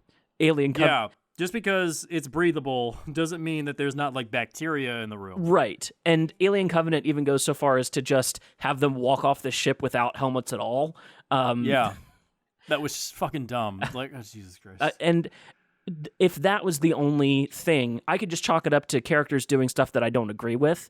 And maybe if I had been there, I would have kept my helmet on. But that's fine. But when you introduce specifically technology that is not being like actually working the way that it's been told, that's a real plot hole. Like, don't tell me this thing can sense, all life forms, but then it doesn't sense the worms in the ground or the engineer down the hallway. Like, yeah. And technically the goo itself is alive because it's moving around. So why is it not detecting that? Yeah. Maybe it didn't detect because that room was sealed off initially, and then the ping went off as soon as they went in there. Sure, like you can say all that, but you have to say it. Like you have to expressly, why didn't we see the engineer? Well, because he's sealed away in this thing, and so the scanner couldn't pick it up. Perfect. No more problem. Yeah. It's like simple fixes. Right. A literal line of dialogue dropped into ADR if you need to. Right. Fixes it. My other pitch is, what if it was an actual Alien movie? Like, what if xenomorphs were actually important and you were trying to continue the franchise without being sneaky? I have... Is it a prequel or a sequel? This would be It could function as a prequel if you needed it to, but the idea is I want to go back to the Alien roots. I'm on record as saying, like, I don't really enjoy Aliens, the sequel. I get what it is and why it's important, and there's some fun stuff in it, but it's not my jam. I like space horror, not space action. So my overall pitch is, this is kind of way more similar to the first Alien. This is a crew of people, and they're basically out in the universe, and they have... Do you guys know what a space elevator is? Oh, yeah, I know what a space elevator is, yeah. So this is... It's theoretical, but it's not considered possible yet. Right. So actually, Josh Dysart wrote a story about a space elevator. Oh, nice. I might have to check that out. I think I'm more familiar with the idea from Civilizations. Yeah. So basically, this is a story about a crew, and they have a ship that's a reverse space elevator. So the ship can't land. It doesn't have landers. It's just meant to dock in space. So they show up to a planet where they're going to get resources or investigate or something along those lines. Basically, it's kind of like a hodgepodge. It's like, well, if there's a ship going out here already, then a couple scientists are going to buy tickets to go along, and then, maybe some miners want to go out and get resources or whatever. It's a hodgepodge crew on purpose. A lot of these people don't know each other, and they have a reverse space elevator. So the ship comes into orbit and then drops all the way down to the surface of a planet, this kind of like missile anchor that locks the ship into the planet. So it's literally like stuck in that spot in orbit, and then you can move stuff up and down on an elevator. The ship would kind of be like donut shaped, where the hole is where the donut hole would drop down as the elevator. And this is going to add up to an action beat later. Yeah, there you go. In the Discord, there's a space elevator. So this space elevator is basically just a great big platform. This kind of goes very similar to the first Alien. The crew goes down. They're all doing their own things. They discover eggs. Somebody gets infected. However, the space elevator gives you a really cool ticking time bomb because it takes time for it to go up and down. It's like, if you're going 10 miles up in the air, it's going to take you, 20 or 30 minutes to do this. So the first person that gets infected gets sent up, and now everyone on the ground is kind of trapped there until the elevator comes back down. So then you can kind of do what Alien Covenant was aiming for, where you have a split crew on the ground, crew in the ship, and 2 xenomorphs. So that's all no more than 2. There's no need for it. The ground crew is kind of like waiting for the elevator to come back down, so they have to kind of hold position, and they're just getting picked off. That's where you can kind of go with the more like raptor-esque, Jurassic Park kind of horror style. And then up on the ship, you have my thought was I like the idea of colonists. So you have a group of colonists, and they brought two kinds of animals with them. They brought kangaroos because they breed like rabbits and they have lots of meat. So it's like a very useful animal.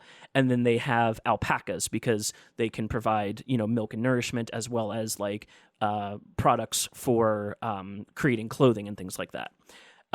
Basically so that we can get a kangaroo xenomorph that has just insane leaping abilities. Nice. Yeah. And also the idea of a xenomorph that has a pouch instead of like a launching mouth. They have like a smaller face hugger type thing inside of them. I kind of wanted to play around with that, the whole reproductive process of the xenomorphs. If you introduce them into new species, they get new ways to reproduce. So this is all happening on the ship. People are down on the ground. You get a classic xenomorph on the ground because it came out of a person. Then up on the ship you have the new xenomorph.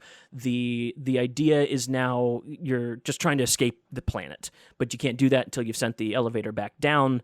At this point, it might not even be worth it. Everyone up on top of the ship is like, we have our own problems, and also like, fuck those people down on the ground. We should just disconnect and leave as soon as we get rid of the xenomorph. So it's like pitting everyone against each other. You get a little character drama on top of your horror.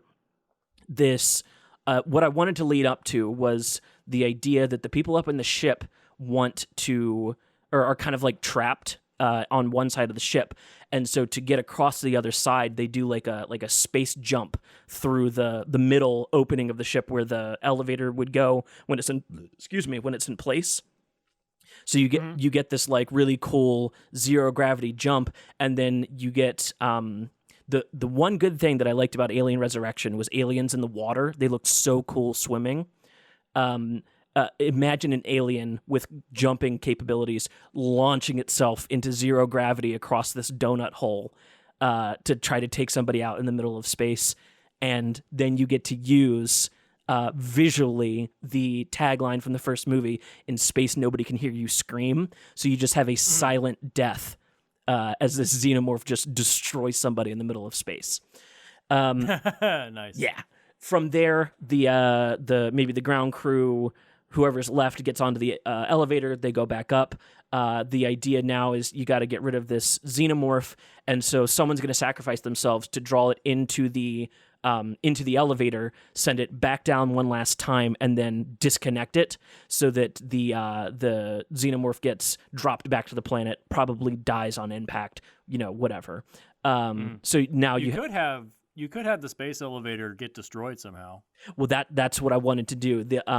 What happens is as they send it back down, it gets maybe stuck, or I wanted to use acid blood in some way, like maybe acid blood on one of the cables, like fucks it up. So whoever's sacrificing themselves gets on the underside of the elevator because they're in zero gravity, then gets the xenomorph to chase them around to that side, and then they do like a hard eject, or they blow the elevator or something like that. So you get this image of the xenomorph barreling back towards Earth with an elevator over top of them that's going to like smash it into the ground as soon as they land.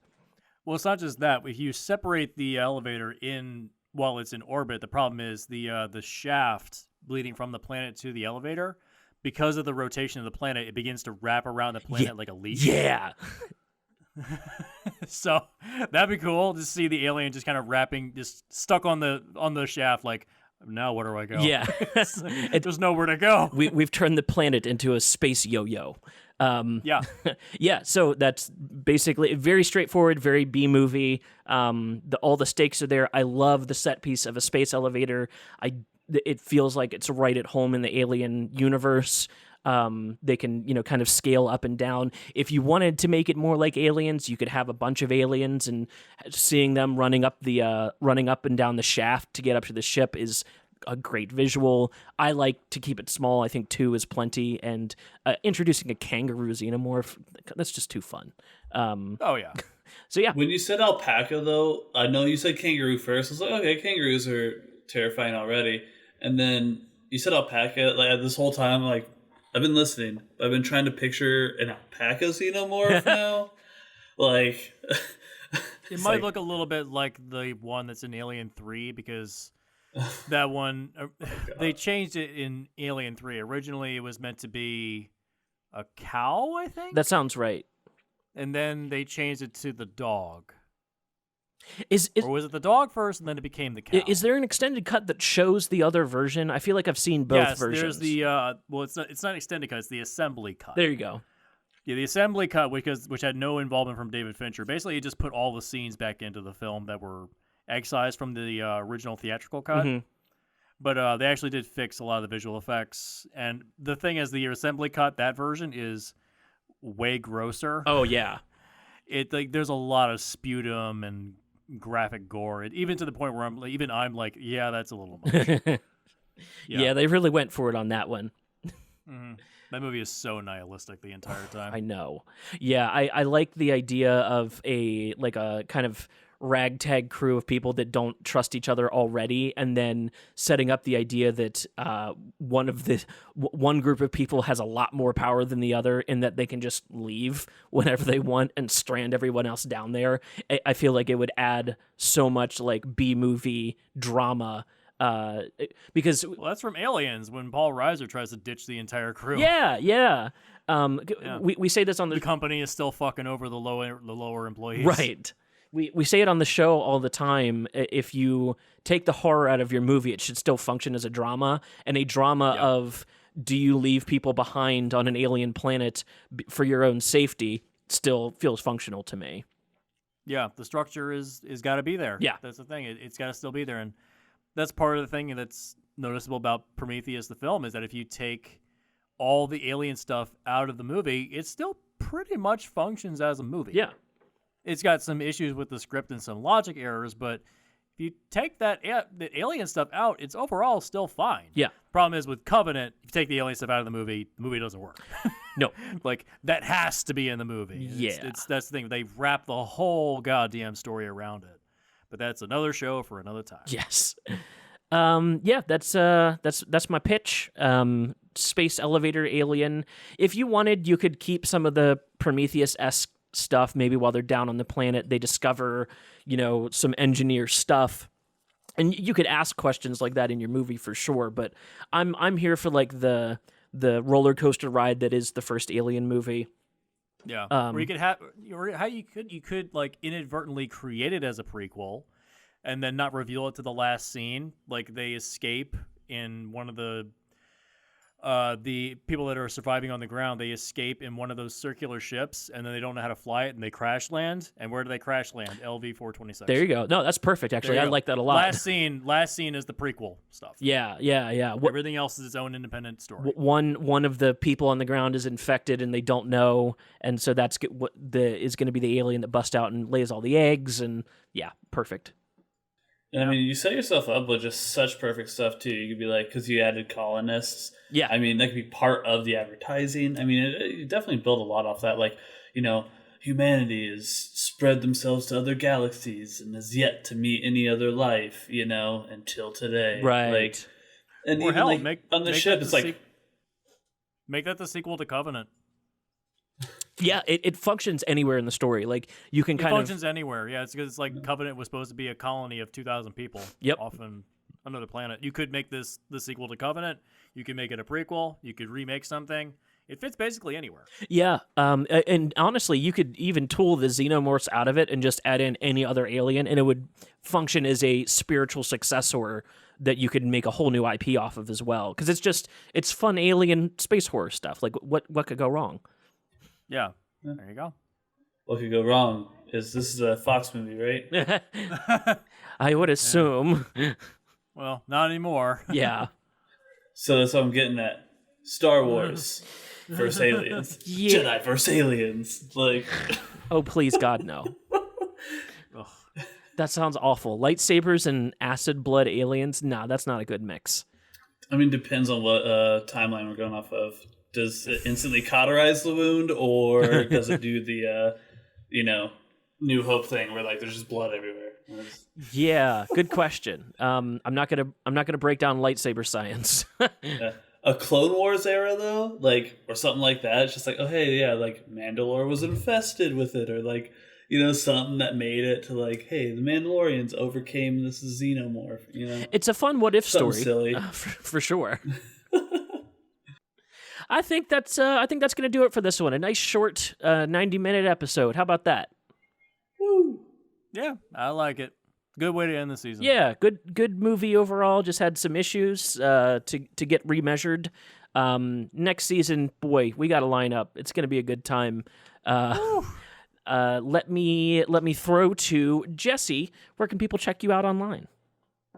You can find me on Twitter at HardcoreBShots. We have 2 other podcasts right now that are off season. We have That Weird Ass Game, where we discuss weird and unusual games. And we also have Split the Difference. We just finished up our final episode for the season. That should be out pretty soon, where we compare and contrast the original film to its remake. And going into next season, I believe we're going to start up in middle of January, I believe. That sounds right. Yeah, something like that. Perfect. Yeah. This was your first time, Mike. Do you have online media presence you'd like to shout out? Yeah, if people want to follow me and my terrible takes on anything, you can go to Twitter at MGTLaffa, LAFFA.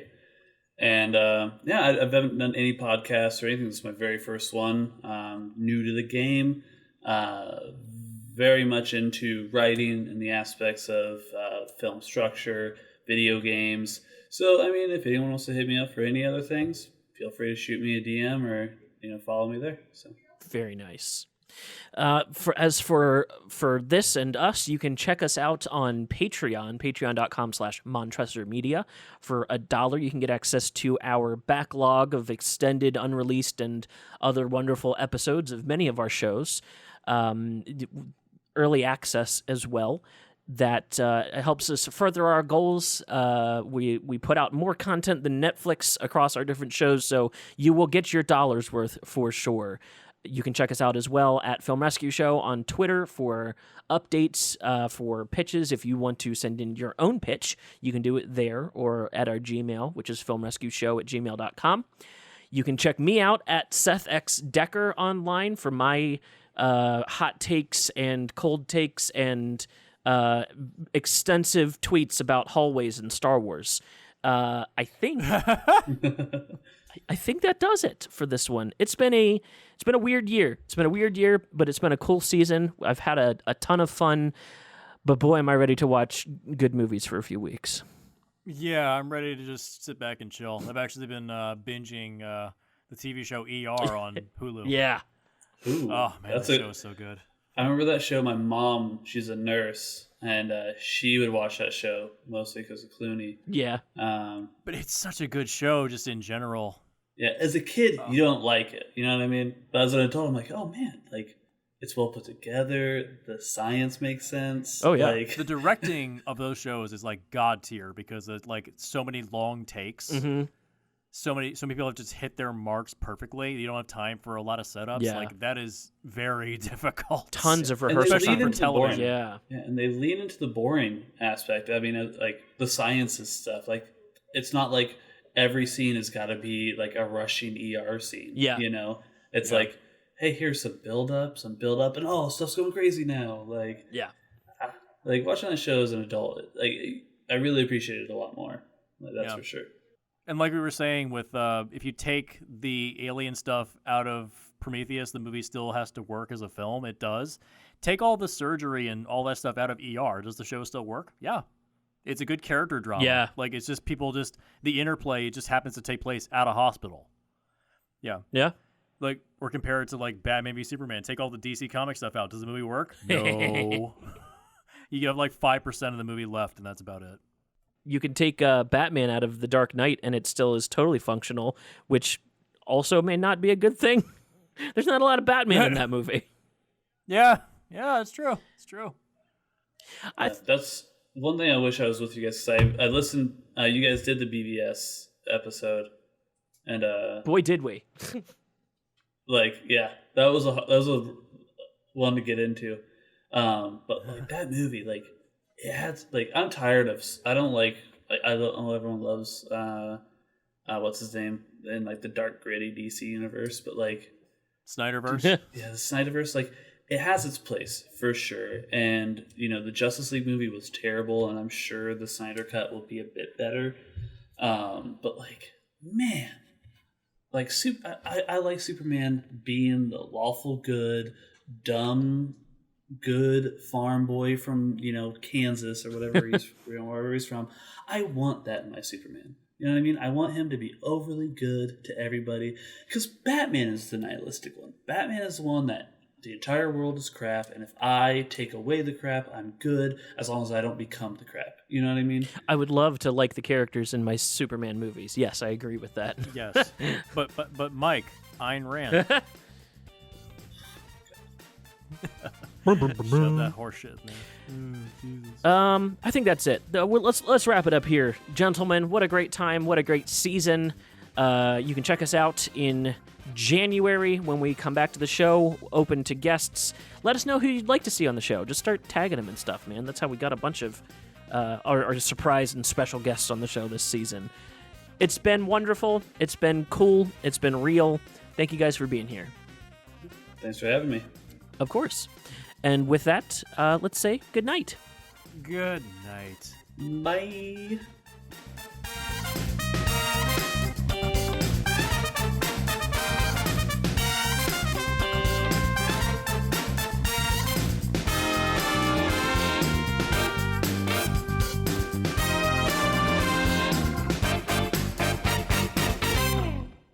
The thing about Jurassic Park, they don't talk about it. Every time that movie gets re-released, they touch up the CGI a little bit. Because there's only, I think, like 5 minutes total. But they're always like touching that movie up for its, as it gets, because if you watch the original cut in 4K, it would just scream that those dinosaurs were not in the movie. We're talking about Jurassic Park? Yeah. Yeah. I mean, the CGI is really good, but it definitely should not be seen in 4K. Yeah, well, and that's what I'm saying. They keep touching it up every time it gets re-released or upgraded, versus the prequels, which are like just so glaringly. If The Mandalorian can do better CGI than you on a teeny tiny budget, there's no reason to not go back and fix it. Well, there's just so much practical. It's like when, like, even though Mad Max didn't need to be in the movie, like it should have just been called Fury Road and she's Furiosa. Like, that movie has so many practical effects that you're just like, holy cow, you could never do that in CGI and make it look that good. No. And it's like, I think more people are starting to realize that as you see more action movies come out. Like, I mean, going back to Fast and the Furious, like Tokyo Drift, like 90% of the car action was CGI, if you guys remember. But like now, they do a lot of the, we strapped the camera to the front of the car, we're still dragging it around on a tow line, but Justin Lin's also like really grown as a director over the years too, for returning to that well so often. He's getting really good at it. It's one of the few times that the actual director of the film directs the action scenes. Yeah. It's like, I like to see more stuff like with what they do with Baby Driver, which I have a really funny story about that one. Like, because I love how they, like, the kid actually learned to drive the vehicle and do a lot of the driving, so they were allowed to do those close-up shots. But I didn't see it in theaters because it's one of those movies I was like, I'll wait until I can stay home, drink, and smoke a little bit and enjoy, like, a schlock film, right? And, like, 'cause that's what I thought it was going to be. And so I'm watching it. It's just shortly after all the Kevin Spacey stuff came out. And there's that scene in the movie where Kevin Spacey's like, I like the balls on that kid, and you're just like, you're like, Ooh. oh, this is such bad timing to watch this scene. Yeah, that's an unfortunate one. I heard Edgar Wright talking about that recently on a podcast, and he was just like, yeah, I wish I could have done the Ridley Scott thing and gone back over, but you don't get to redo those kinds of things like that. Yeah. But, like, I don't know, I'm glad CGI is getting back to, like, used as like a makeup rather than trying to make the whole thing, because it's just so good when you're just, hey, we're patching up the little tiny holes that are there. Yeah, Well, because it shows like a director that gives a shit, Like they care about the material that they're working with, Right. as opposed to like Michael Bay with the Transformers movies, where he had no affinity for any of that shit. Like, Did you he can do just the tell. Bumblebee movie? No, he produced it, but he did not direct it. Yeah, because that movie, I was I watched that because I literally had nothing else to watch. It was on HBO Max, and I was like, okay, I'll press play because like I seen that girl. She was in Pitch Perfect 2, I think. Haley Steinfeld. Yeah. And I was like, okay, she was funny in this movie. It's about Bumblebee. It's set as like a prequel. Let's see how it goes. And like the CGI didn't put me off too much, except for like a few scenes. But, like overall, it was better. Like I got it on DVD. Like when it first came to rental, Dark Side of the Moon. I sat through the first 15 minutes of the movie. And like I was by myself. It was a weekend. All my friends were working because I customer service. I work the weekends, and all my smart friends work the week. And like so, I'm sitting there on like a Wednesday morning, pop in Dark Side of the Moon. I get to like 10 minutes of that movie. I'm just like, like what is this garbage? Like why? I don't know. I don't know if you listen to the show regularly. Transformers 2 gave me a brain aneurysm. Like, Yep. I literally lost time explaining why that movie hurt me so bad. I edited a 20-minute video that showed how much Seth just had just the worst time. Oh, that's Yeah. rough. Not a fan. I think the third one is on the list for next season. Oh, I'll do it I know only because Jeremy from Shelve wants to come back to try to fix it. Yeah, I'll do it only because like it's good content, but like literally there's nothing else on this green earth that would make me actively choose to watch that movie. Oh, here we go. Here's the game. Do you watch that movie or do you watch The Happening? Happening because it's funnier. Yeah, The Happening's funny. Yeah, the Happening's at least funny. I went and saw it in high school. Girlfriend at the time, wife now. We went and saw that. Her dad took us to it because his coworker was like, "It's such a great movie." We watched the movie. You're kids. I didn't have to pay for anything. On the ride home, her dad didn't say a word for like it was a 45-minute drive to the theater because we live in a small town, right? And 45-minute drive to the theater. We were almost home, and he was just like, "What the fuck did I just watch?" Like it took him that long to voice a concern, and then he just goes on this rant. He's just like, "The fucking trees? Really?" He's like, "How do they outrun the wind? Why the fuck does this movie exist?" Like he went on a tirade, and he's just like, "Why did I spend?" He bought 4 tickets at he didn't even see a matinee, so it was like 4 adult tickets. Damn. Like. Plus concessions, and he's just like, I just threw down like $100 on this like double date with my daughter and her boyfriend, and like I had to watch that. That movie had the most convincing trailer. That trailer was such a trick. It's like M. Night's coming back to form. It's fucking random suicide. It's gonna be R-rated and gory and awesome. And then you get there, and the actual movie's like, "You like hot dogs? They're kind of the perfect food." Good, right? Actual line from the film. I mean, to be fair, I like Mark Wahlberg as a set piece, but anytime people try to tell me like he's a good actor, it's like no. He's Mark Wahlberg in every movie. He's just a guy from Boston. He's busted a few good roles out in his time, but in general, he's an autopilot. He's good at being the tough guy. Yeah. Like, look at The Departed. That's what he's good at. I mean, he's barely good at being the tough guy once you realize that he's Tom Cruise height. Oh, yeah. He is very short, yeah. Yeah, Why have he and Tom Cruise not been in the same movies together? That's odd. Probably Could you ego. imagine the ego? Yeah. Like Those two egos clashing? Holy shit. my wife refuses to watch. She has not seen any of the Mission Impossible movies, and I love. Oh, they're so fucking good. And like I told her, she's like, I still don't like Tom Cruise, and like they look like terrible movies. It's like they are the highest rated franchise on the planet. Like there's no other franchise that has this many movies that the reviews from actual critics and the reviews from people are almost all positive. Oh yeah, It's one of the few action franchises that still uses practical effects and practical stunts. Like Tom Cruise literally did hang on to the side of a fucking airplane. you know. Okay, I mean, he was harnessed to it, but still, it's like he's literally on the side of an airplane. They had to give him special contact lenses so in his eyes, so that his eyes wouldn't blow into the back of his skull. yeah, I think when people say things, call those set pieces practical effects, there's nothing practical about those at all. They are just insane. Like him actually falling off of a helicopter. What? Yeah. What? Mm-hmm. Yeah. I mean, like oh god, that helicopter chase is so good. It's so fucking good. I mean, I will say that movies are long, but they don't feel like they drag. Mm-mm. Yeah, they definitely have good pacing. Like, I think it's Rogue Nation. It goes literally from one action scene right into another, and then right into another. But it doesn't feel like it's dragging or it's forced. It feels like, oh, that's the natural progression of the story. Yeah. We got to get from here to here. Oh, now we got to get from here to there. Oh, okay. The pacing and the editing of those movies is just insane. It's yeah. so fucking good. I will say, like, that director, was it Chris McQuarrie? Like, Yeah. that guy's fucking good. Oh, He's yeah. really good at his job. And it's like Tom Cruise is good at like the alpha male role, period. Yeah. You know, and so he's great at that. Like I'm sure if you try to put him in any other role, like romantic comedy, it wouldn't work well. You know.